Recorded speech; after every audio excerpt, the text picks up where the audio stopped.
Așa cum spuneați, îmi revine sarcina cea mai ingrată, între ghilimele, de a vorbi de protecția consumatorilor, mai ales pe domeniul energetic. Este știut că Autoritatea Națională pentru Protecția Consumatorilor are o sferă largă de activitate privind supravegherea pieței produselor, dar și a serviciilor, deci inclusiv furnizarea de mobilități, energie electrică, gaze și energie termică. Marea majoritate a reglementărilor în vigoare pe aceste zone se găsesc sub gestiunea ANRE-ului. Totuși, Autorității Naționale pentru Protecția Consumatorilor revine anumite elemente de intervenție în relația dintre consumatori și furnizorii de energie, sub aspectul corectitudinii emiterii facturilor, sub aspectul gestionării reclamațiilor pe care le fac consumatorii.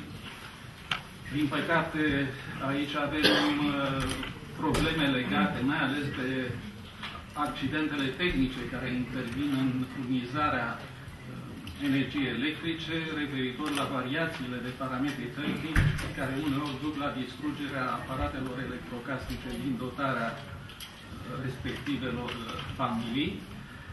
Aici există o procedură stabilită de ANRE și pe care distribuitorii de energie electrică trebuie să o respecte privind încadrarea într-un termen de 5 zile a unei reclamații care trebuie să fie și dovedită tehnică a existat. Problema delicată este că marea majoritate a distribuitorilor de energie electrică au inclus sistemul de înregistrare a reclamațiilor în sistemul online telefonic și din momentul în care depui o reclamație, pierzi contactul cu acea reclamație, dispeceratul la care te-ai adresat nu mai poate furniza nicio informație referitoare la durata și modul de soluționare a reclamației respective. În o zonă ea sensibilă, încerc să vă arăt aspectele practice cu care ne confruntăm, că de restul partea filozofică și conceptuală a fost prezentată pe larg. Ne-am confruntat cu foarte multe reclamații referitoare la extinderea rețelelor de distribuție în anumite localități, în anumite cartiere, avându-se în vedere faptul că s-a trecut la o dotare mai amplă a căminelor de consumatori cu aparatură cu consum mai mare față de ceea ce anterior rețelele prevedeau și aici există o problemă delicată referitor la dezvoltarea acestor rețele suplimentare care trebuie asigurate de către distribuitorii de energie electrică. Totodată, sub aspectul implementării reglementărilor europene de eficientizare a energiei electrice, a consumului de energie electrice, noi am acționat pe două direcții. Prima direcție a fost cea a etichetării eficienței energetice a unor consumatori, a unor grupe de consumatori, ca mașini de spălat rufe, mașini de spălat vase, frigidere, pentru ca distribuitorii și comercianții să respecte reglementările respective de etichetare energetică. În timp, controlele efectuate în ultimii 4-5 ani de zile, noi am constatat că de foarte multe ori distribuitorii nu puneau la dispoziția comercianților etichetele respective referitoare la informațiile privind consumul energetic, sau unele nu respectau forma standard impusă de reglementare sau conținea lipsuri în informațiile care trebuiau furnizate. Începând de anul acesta, acest domeniu al verificării etichetării eficienței energetice a fost complet preluat de ANRE. Am constatat că actualele etichete sunt mult mai bine redactate și oferă o gamă mai largă de informații în privința alegerii pe care un consumator mediu informat, tot timpul ne referim la un consumator mediu informat, trebuie să o facă atunci când vrea să cumpere un produs electrocasnic. S-a vorbit despre piața internă a energiei, piața unică, integrată pentru energie, pentru care a fost fixată ca țintă pentru finalizarea anului 2014. A vorbit domnul Dionisie de documentele care se pot găsi pe site-ul Comisiei Europene. Voiam să amintesc că doar ultimul dintre acesta, care a fost prezentat la sfârșitul anului trecut, la mijlocul din noiembrie, și care o comunicare a Comisiei care poartă denumirea de ce trebuie să facem ca să funcționeze piețele de energie. Am preluat o idee cheie de acolo, și anume aceea că în cel de-al treilea pachet energetic, practic, avem arhitectura pentru cum trebuie să arate piața energetică unică foarte clar explicată. Și pietrele de temelie sunt acolo. Provocarea, practic, care se confruntă acum statele membre este de a le implementa. Câteva inițiative care au fost de asemenea trecute în revistă de domnul Dionisie, acel forum al cetățenilor pentru energie, în care este activ un subgrup al unui grup consultativ la nivel european a consumatorilor, din care România este reprezentată de Autoritatea Națională pentru Protecția Consumatorului. Există două grupuri de lucruri tematice, unul pentru consumatorul vulnerabil, unul pentru transparența prețurilor. Există portaluri informative care oferă sfaturi consumatorilor casnici pentru cum pot să-și eficientizeze consumul energetic sau programe de educație. Foarte pe scurt, aceeași comunicare de la sfârșitul anului trecut prezenta un state of play, o situație la nivelul Uniunii Europene, cele 27 de state, privind reglementarea prețurilor la gaz și electricitate. De asemenea, cred că a mai fost prezentat astăzi în verde țările cu prețurile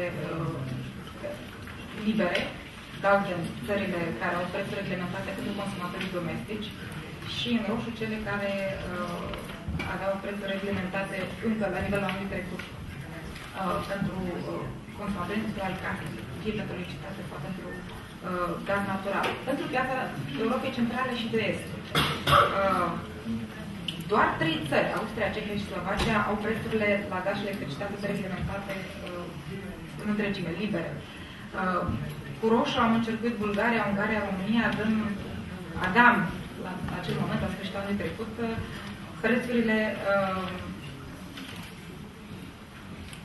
prețuri reglementate, cu acel calendar, bineînțeles, în cazul României. În cazul Poloniei, vedeți, aveți prețuri dereglementate la electricitate, consum pentru consumatorii industriali. Iarăși, o trecere în revistă a procedurilor de infringement și întârzierilor în transpunerea celui de-al treilea pachet de directive, verde țările care sunt ok și au rezolvat acest aspect, în roșu țările care fie au mai întârziat, fie au procedură de verificare a modului în care au transpus aceste al treilea pachet al energiei. Trebuie să atragem atenția că din 2003 am lucrat la Institutul pentru Cercetare și Calității Vieții la Academia Română. Erau 20-30% din populație, conform standardelor europene, cu veniturile în sărăcie extremă, adică cheltuiau mai mult de 50% dintre venituri pe așa zisa factura locuitului. Modelul Marea Britanie 10% sau Franța 15% din venituri de a defini unde este consumatorul vulnerabil, l-am propus și noi, pentru că conform INS nu cheltuim decât 15%. Știți cum e cu statistica. Deci conform INS nu cheltuim decât 15% și atunci e bine. Ce rugăminte am? Poate reușim să sensibilizăm Ministerul Muncii, care nu este prezent aici, ca acele grile pentru persoanele vulnerabile să le discute și cu consumatorii. Că am auzit tot felul de parteneri de discuție, mai puțin organizații ale consumatorilor, care să fie la masa de dialog. Nu înțeleg de ce, dar bănuiesc că din partea dumneavoastră, dacă vine o solicitare, lucrurile se vor schimba în bine. Din păcate, astăzi aici nu s-a discutat și de energia termică. Deci un capitol foarte important, zic eu, vorbesc de energia termică produsă pentru producerea apei calde de consum și a agentului termic pentru încălzire în localitățile din România. Probabil va fi un subiect separat pentru că la ora actuală este o problemă foarte importantă. Dar, fiindcă s-a discutat de energie electrică și gaz și profit de faptul că este domnul președinte al Autorității Naționale de Reglementare în Energie, am să mă refer la domeniul gaz. Există cel puțin un paradox, dacă nu chiar două. Mă refer la HG22 și la Ordinul 3. Deci luăm două orașe din România și constatăm cu stupoare că cei care au investit și produc energie termică în cogenerare de înaltă eficiență și au convenit la momentul începerii investiției să negocieze contracte de furnizare a gazului, au ajuns în postura în care energia termică rezultată din gaz să fie mai scumpă decât energia celor care sunt pe contracte reglementate, ceea ce este o utopie. Deci cine e harnic și muncește, să alege praful. Și al doilea paradox, încerc să fiu foarte scurt, s-ar putea unii dintre participanți să nu înțeleagă, domnul președinte mă înțelege sigur, dar vreau să fiu foarte scurt, să nu ocup timp. Al doilea paradox este că la cel care este numai distribuitor în țara românească, cel care furnizează, recte electrocentrale, că este cel mai mare, dă două prețuri la energia termică sub formă de apă fierbinte furnizată. Deci, preț pentru populații și preț pentru agenți, agenți economici, în care agenții economici sunt și școlile și grădinițele. Aș vrea să subliniez un aspect care nu a fost discutat aici. Sigur, suntem cu toții de acord că și personal am și experiențe importante în domeniu, că într-adevăr atunci când competiția cu adevărat se manifestă, raportul calitate-preț este mai bun. Liberalizarea controlată, cum așa o prevedea încă din Cartea Verde și Cartea Albă a Serviciului de Interes General, privind toate utilitățile publice, este un drum care trebuie urmat.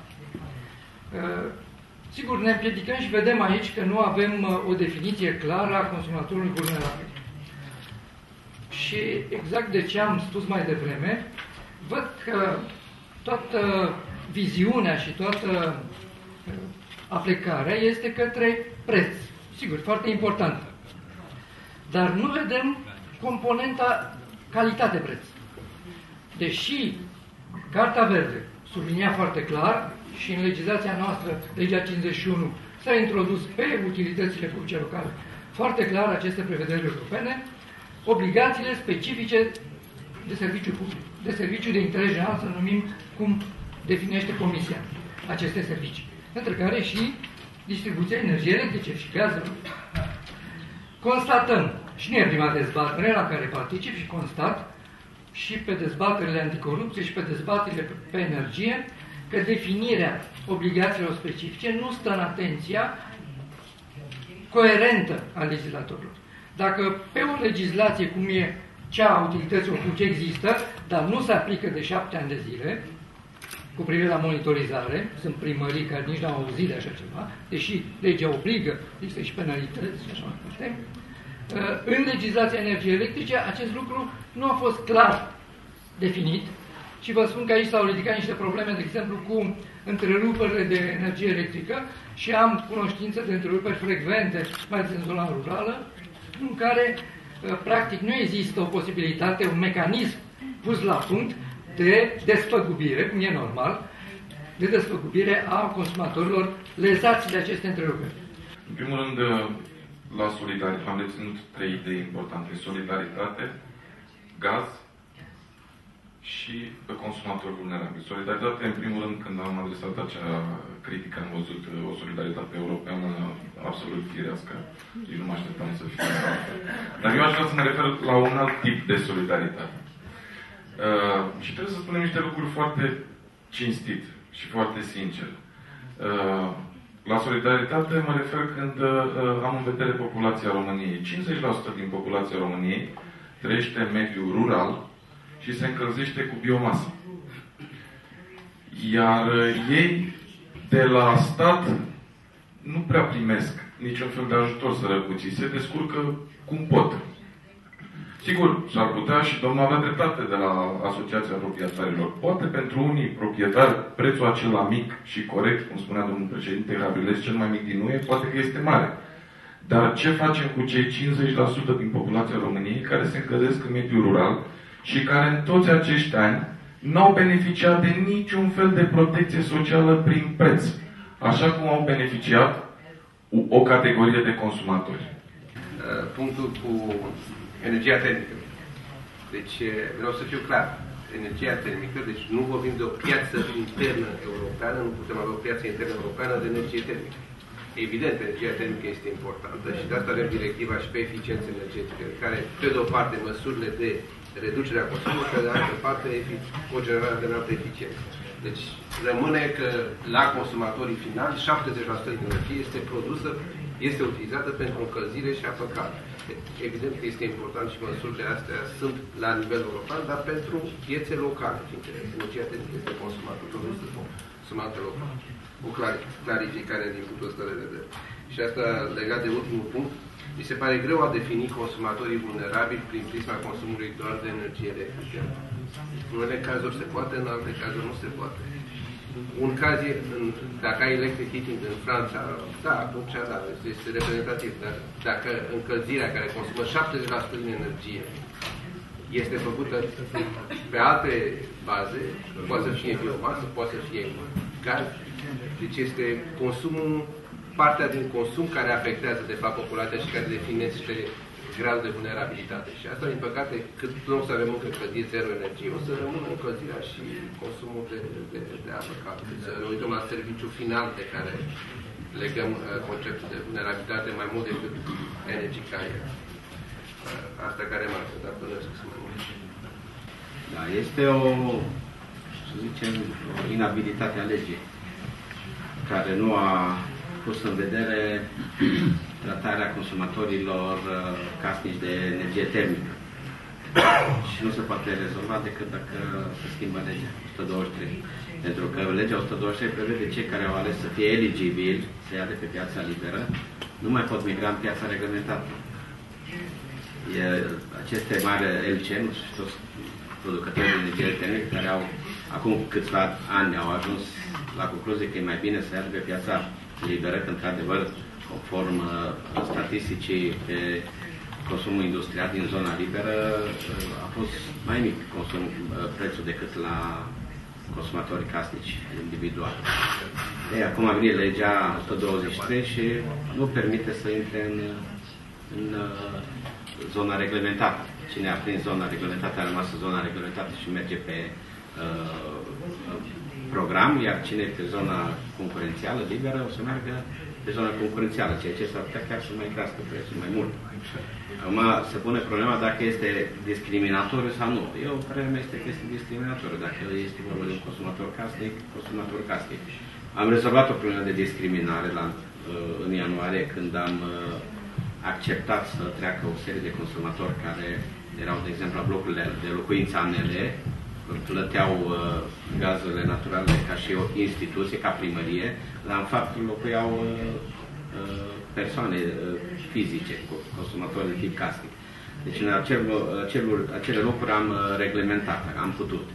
Aici va fi o problemă pentru că atât ordonanța 53, care a impus diferența respectivă și a spus că pentru consumul din centrale termice pentru consumatorii casnici, dedicat consumatorii casnici, să dă o diferență de coș.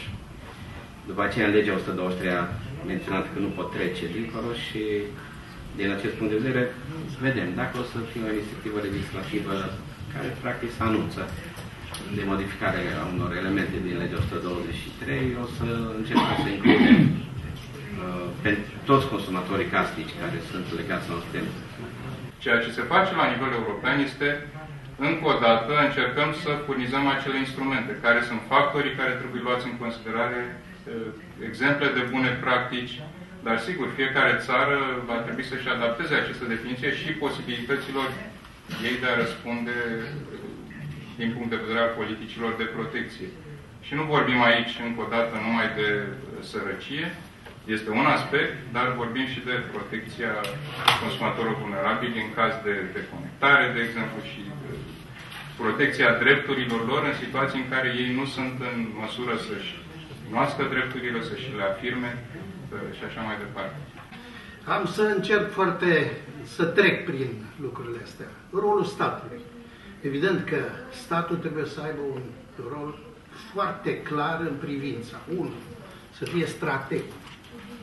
Strategia de dezvoltare în așa fel făcută încât să ajute acea țară să-și îndeplinească niște țeluri, obiective. Dacă ne uităm la România, trebuie să recunoaștem că statul trebuie să se gândească prin diverse ramuri ale lui ce se va întâmpla, inclusiv după liberalizare.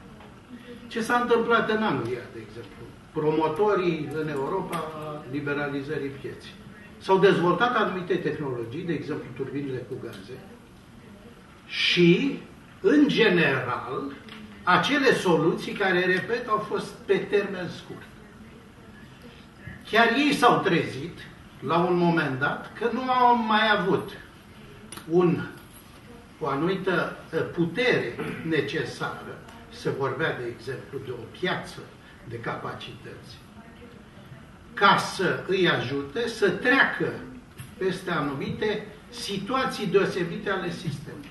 Energia electrică are niște caracteristici. 1. Că trebuie evident să fie produsă în momentul în care e consumată. În al doilea rând, investițiile sunt foarte mari. În al treilea rând, durata de viață a unui echipament este și ea destul de mare și, de asemenea, durata de recuperare a investiției respective. Gândiți-vă, de exemplu, la grupurile nucleare.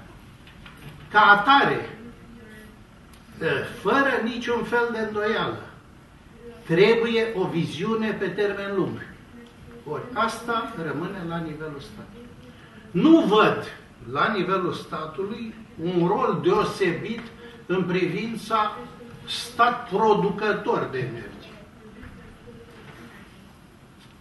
Că liberalizarea înseamnă până la urmă o competiție corespunzătoare. Competiția corespunzătoare, după părerea mea, nu se poate realiza în momentul în care ai același patron.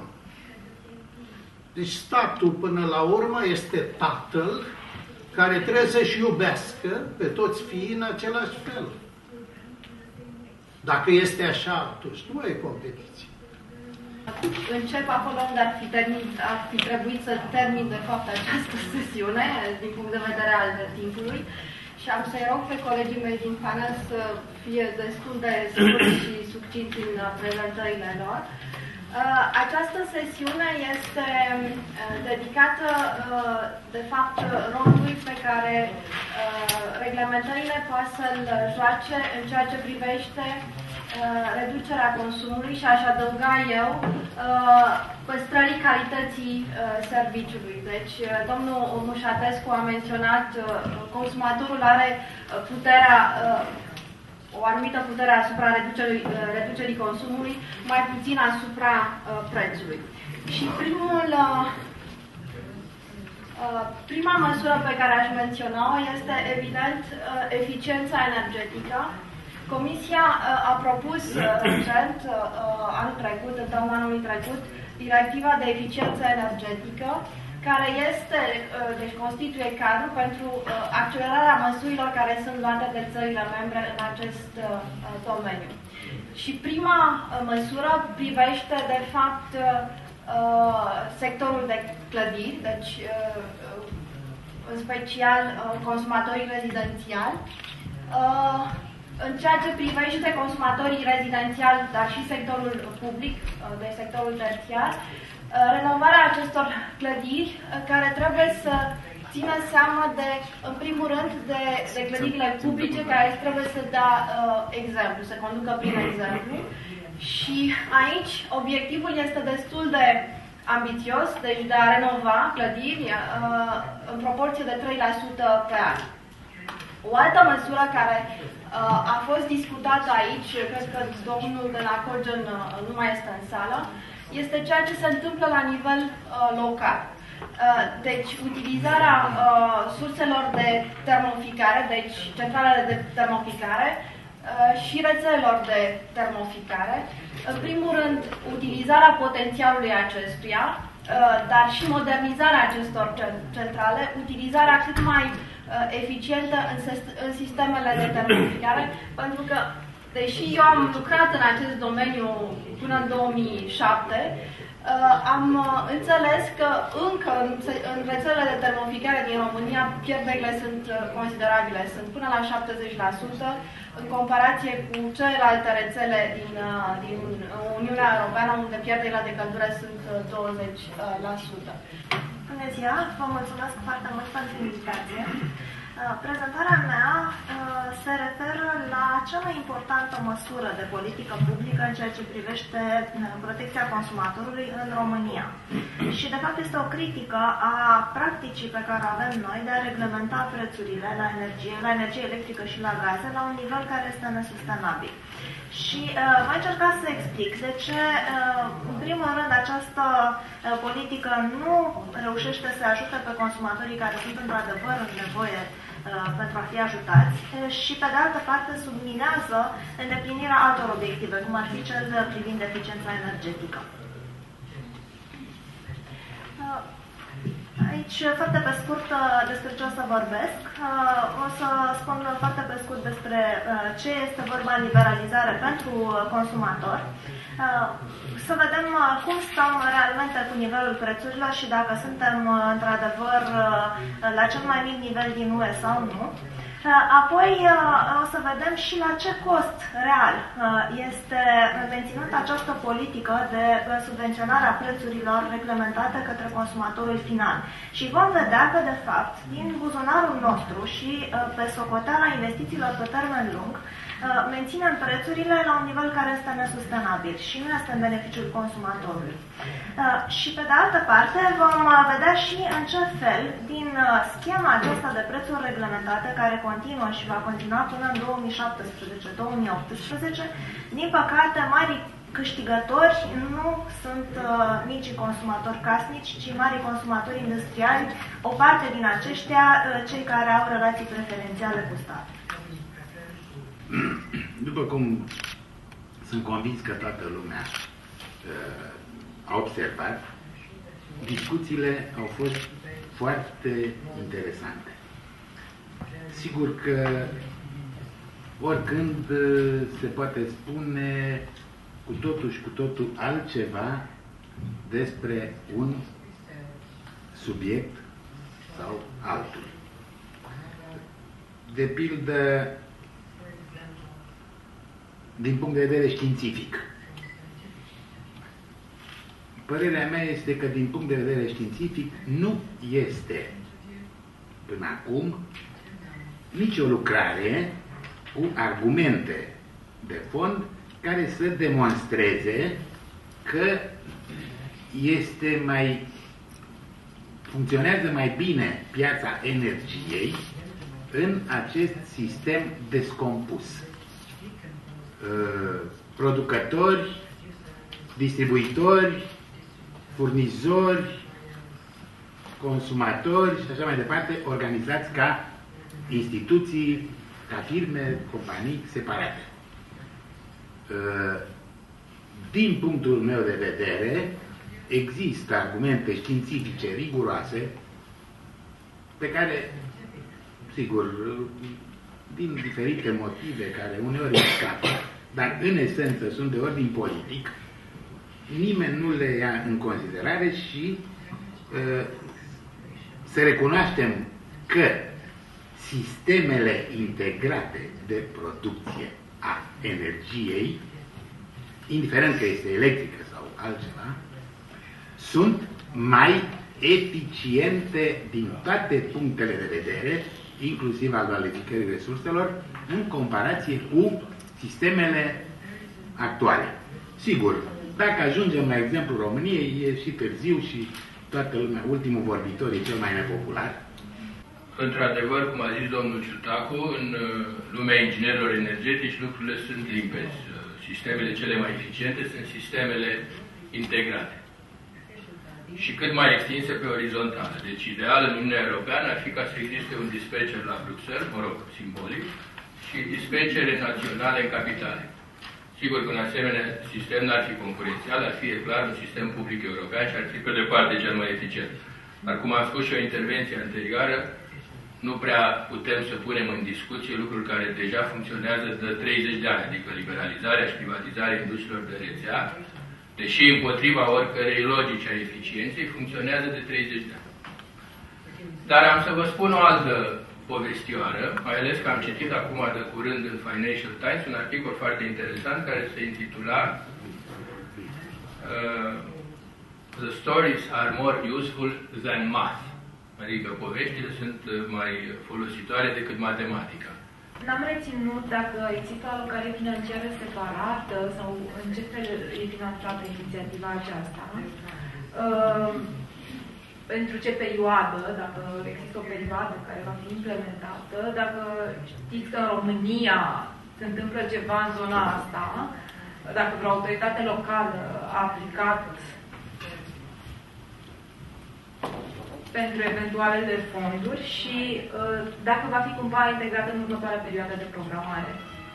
Deci este o inițiativă care poate să facă, nu poate, va face apel de fapt la programul cadru de cercetare. Deci pentru perioada următoare este programul Orizont 2020, care are prevăzut în cele 3 challenge-uri, cum se numesc, deci challenge-ul pe energie, challenge-ul pe transport și challenge-ul pe sistemele de telecomunicare, o aducere împreună a fondurilor celor 3 direcții care gestionează aceste challenge-uri din partea Comisiei pentru a sprijini proiectele de Smart City.